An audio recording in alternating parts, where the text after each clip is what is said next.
Thank you, Sam. I wasn't expecting to start by crying, but you set me up really well.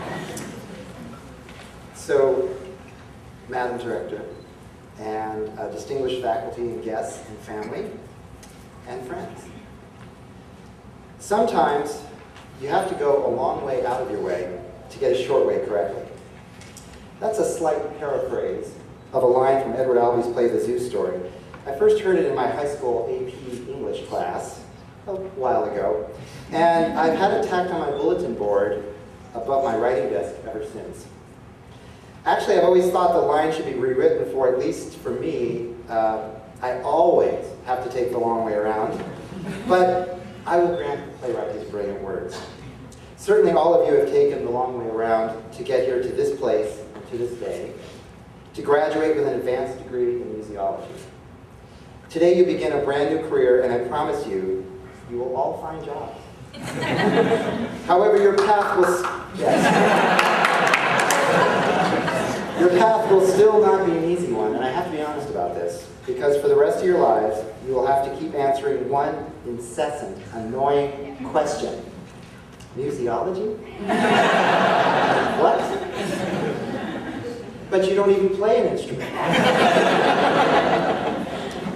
Today I want to talk to you a little bit about taking the long way around, about how as you move forward, you should continue to look for opportunities to reinvent yourself.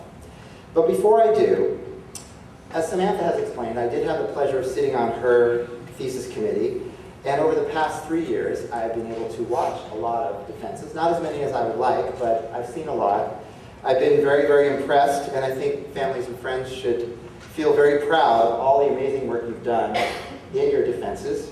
I also have to point out that Chris and Wilson, who sit in on 12 to 14 committees each year, deserve a huge round of applause.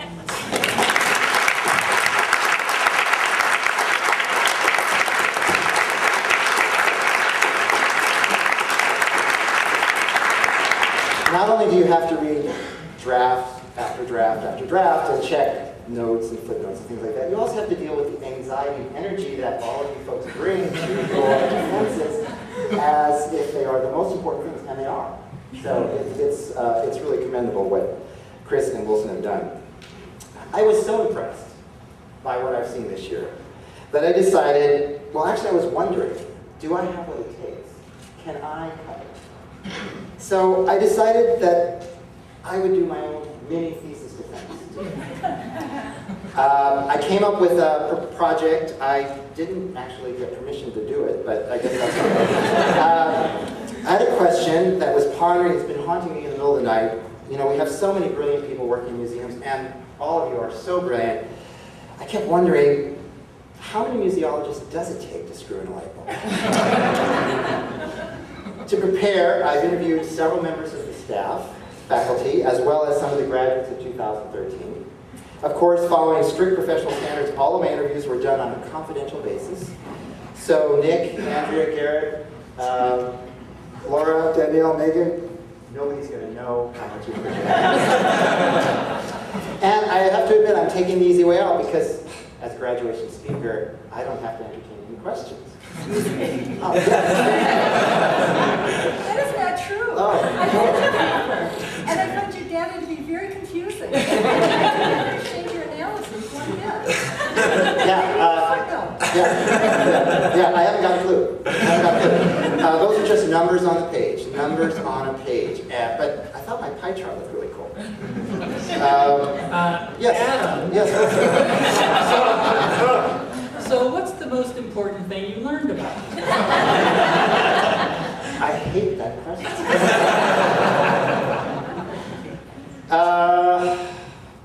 The good of the many outweighs the good of the few or the one.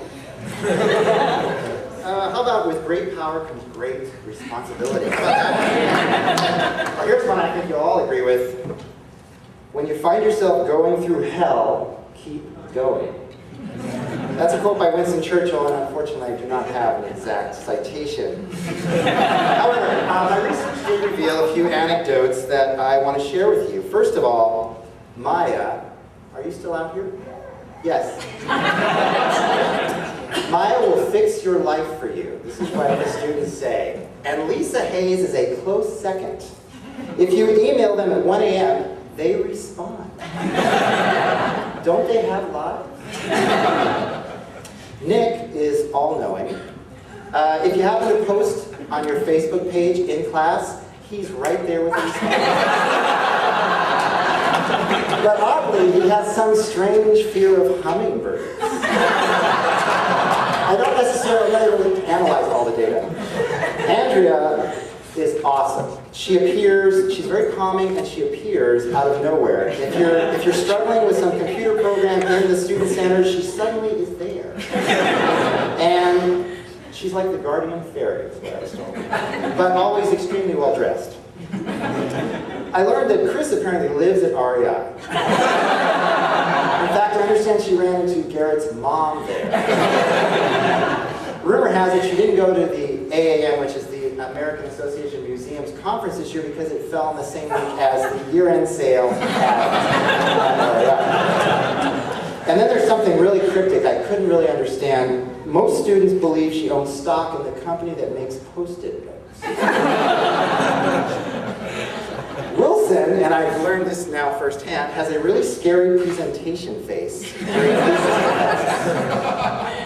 probably because of all the OJ that he drinks before class. I know several members of his family. I can tell you this is an O'Donnell tradition. They have a really good poker face. But what I didn't know is that apparently you have an incredible man crush on Will Ferrell.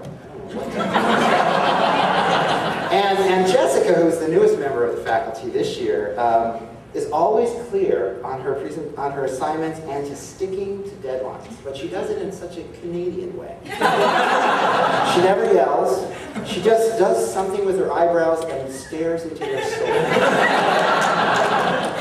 My research also revealed that at least 2 students in the class are from Wisconsin. 3 were born or have lived in or will admit to being in the great state of Nevada. About half the class believes that H.P. Lovecraft's Cthulhu is real. Apparently Anna Lesky has a very popular hot tub. Don't really know that.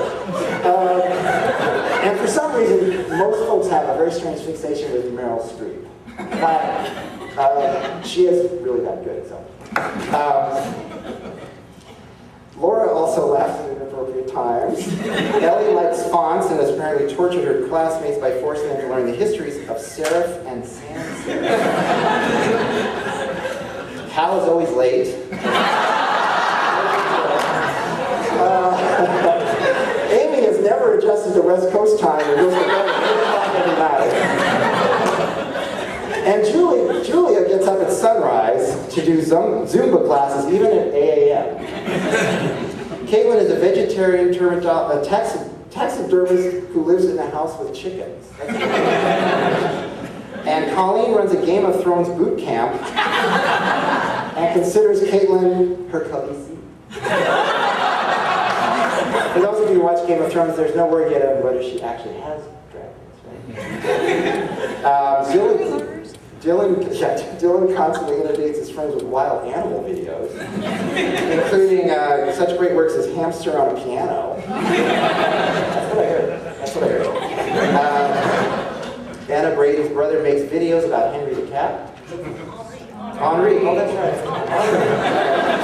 And apparently there are more cats in the program than guys. 32 students in the program, 16 cats and only 5.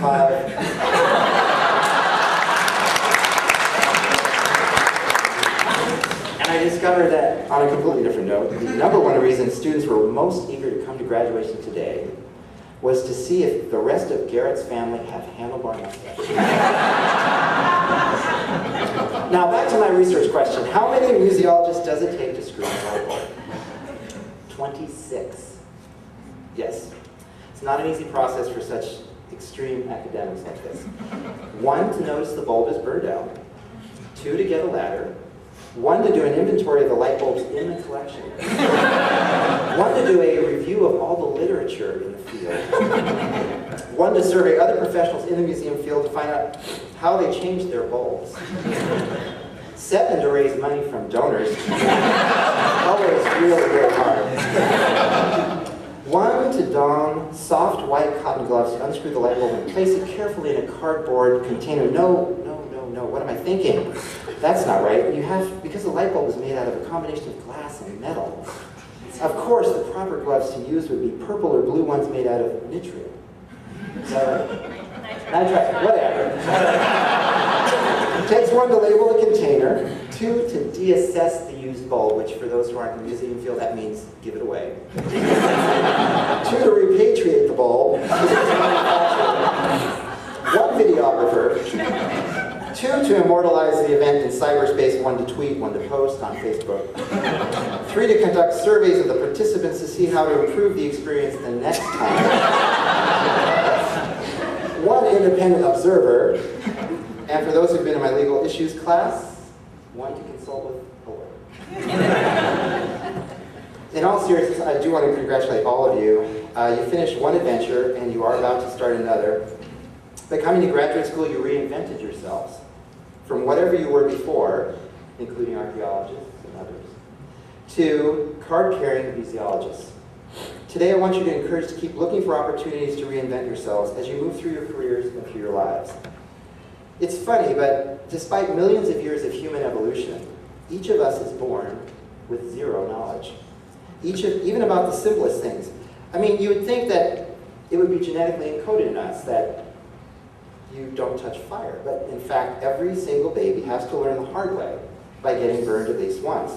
Each of us has to build our lives from scratch. We have to learn everything. And because of this, we all have moments of uncertainty about the choices we've made, times in our lives when we question the paths that we've taken. You really do improvise your life as you go along. It's only when you look back that you see the pattern. Sometimes you have to go a long way out of your way to get a short way correctly. My own path has been very circuitous at best. I have an undergraduate degree in journalism. I was in Los Angeles for 7 years covering movies and television. I came up here to go to law school thinking I would work internationally in Japanese law. Turned out you have to do that at a large law firm. I was bored out of my mind. So I graduated with no degree, with no job lined up. Then I found criminal law. I was a prosecutor for 7 years. Then I decided it was time for a change, so I went and worked for a civil law firm for a while. Then I became a commissioner, which is the type of judge, and that's what I've been doing now. I thought I would move up. I thought I would move and become like a higher level of judge, but then one day my mom got sick, and everything kind of changed. Within a year, my parents passed away, and I suddenly felt like I'd lost my direction. I was stuck. I felt like I was on a freeway in the slow lane, and all the other cars were going past me. But it was worse than that because I didn't even know where I wanted to go. Then two different events happened. I had a book published, and I started promoting it in bookstores and going out and teaching people about the history that I'd written about. And I had a conversation at one Labor Day party with my friend Wilson here, and he suggested I might want to teach the legal issues class. I took quite a long way around to get a short way correctly, and I'm standing here today because of that path. And I'm not sure what the next bend will be, but I'm looking forward to it. Here's another quote on my bulletin board. This one's from Raymond Loewy, who arrived in the United States as a French Army veteran with $50 in his pocket in 1919, and became the first industrial designer to be on the cover of Time magazine. Over the first half of the 20th century, Loewy and his team designed some of the most iconic American images of all time. The Coke bottle, the Lucky Strike cigarette pack, the dog that adorns the side of Greyhound buses, the logos for the post office, TWA, Exxon, Shell Oil, and he's credited with designing the paint scheme on Air Force One.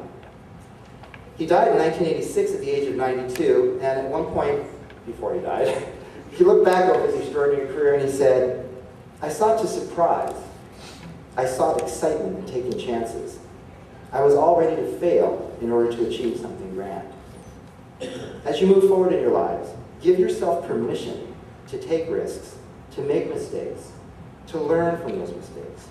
Give yourself permission to take the long way around, to take chances in order to achieve something grand. If opportunity appears, take the leap. It may be a hard landing. Gravity can be a very harsh mistress, but you'll definitely land. Now, there will be times in your life when you don't have those choices, when you have kids in college, or you have to care for a sick parent or a loved one, or financially it's just not practical. And during those times, you have to give yourself permission to sit still. You have to tell the voice in your head that's nagging you to push new boundaries to just take a chill pill and relax for a while. But if you find yourself in a place where you're not happy, or you realize you're just treading water in your career, and it might be safe to stay, but you can do something about it. Look for that opportunity. Remember this day. Remember how you feel today after having conquered graduate school, and look for a new adventure. Which brings me to one final quote. It's by a remarkable woman named Sylvia Constance Ashton Warner. She was a New Zealander born in 1908 who taught Maori children in the mid-1930s and 1940s. She authored 5 novels, 2 collections of short stories, 2 autobiographies, and 2 books about teaching. She once said, "You must be true to yourself, strong enough to be true to yourself, brave enough to be strong enough to be true to yourself, wise enough to be brave enough, to be strong enough, to shape yourself from what you actually are." Well, you've all been very strong and very brave and very wise to invest the last 2 years in museology. Now I urge you to go out into the world, be true to yourself, start your new adventure, and keep becoming what you actually already are. Thank you.